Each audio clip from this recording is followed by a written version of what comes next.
All right, welcome back. So now we're going to talk about in here is we're going to talk about property domains and undefined random variables. So in particular, properties have domains.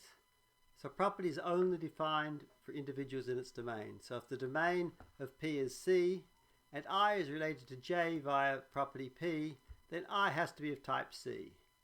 Okay, so the domain of this is the class of the first argument.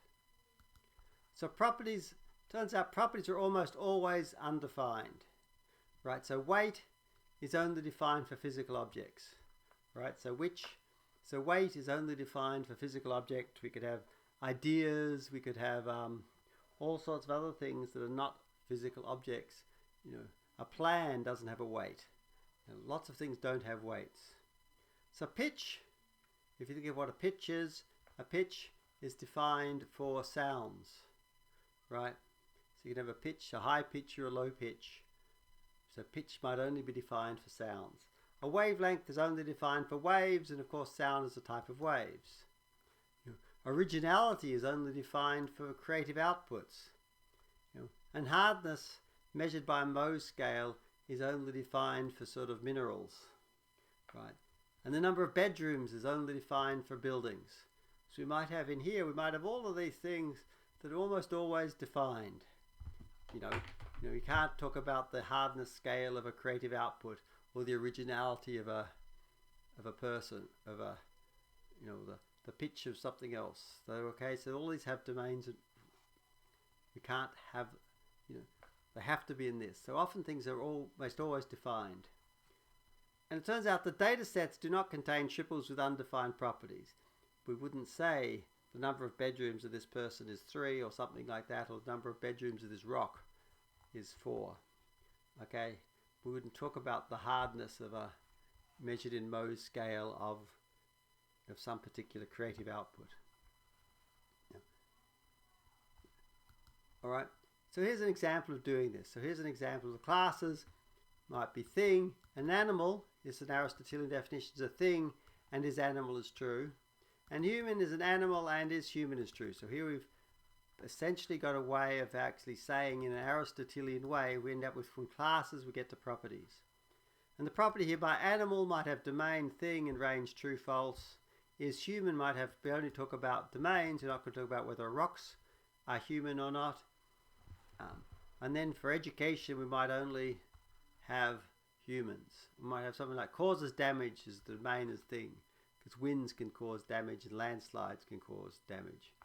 So education is not defined when is human is false. We have it's undefined for a lot of the cases. And so we have well-defined conjunctions. So is animal is true and human is false is well-defined. But is human is true, but is animal is false is not well-defined.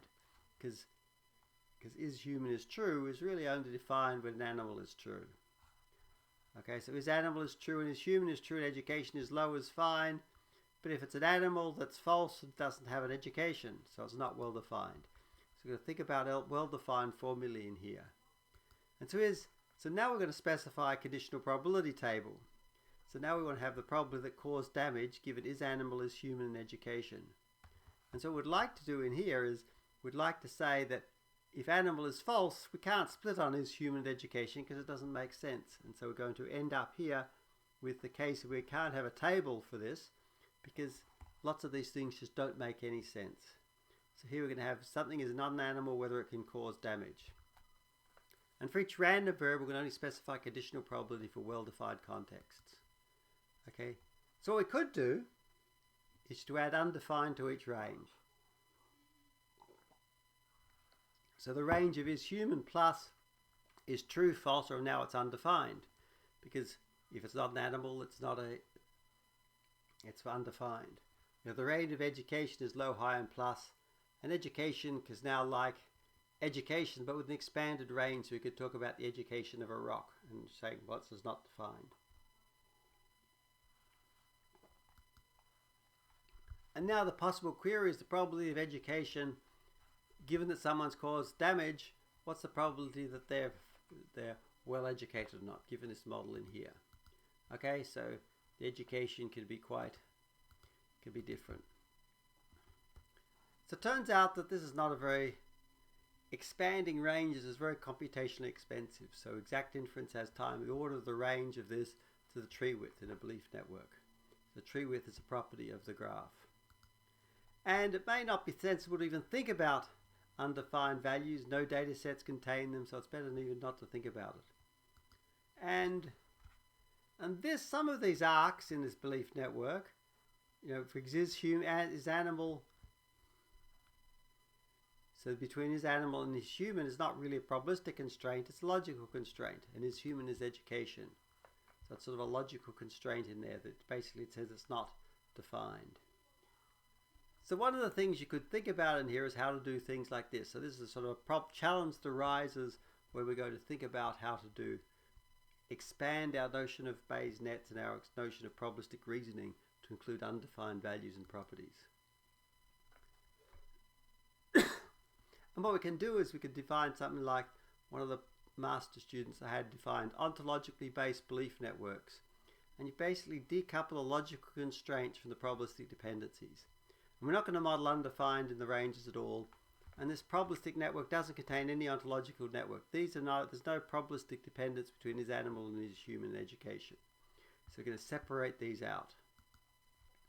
But what happens is here is we end up the probability of education, where this is the extended version, given cause damage of true as a non-zero probability of undefined. So we can't ignore undefined values. We just don't want to we don't have to think about them modeling. How can we solve this problem? Well, we could do this. We're going to say we could actually do the probability that Q includes undefined, given this value here of the extended E using extended belief network that includes undefined as a variable value. And we'll find out that's very computationally expensive. But what we could do is we could query the ontology for the domain of Q.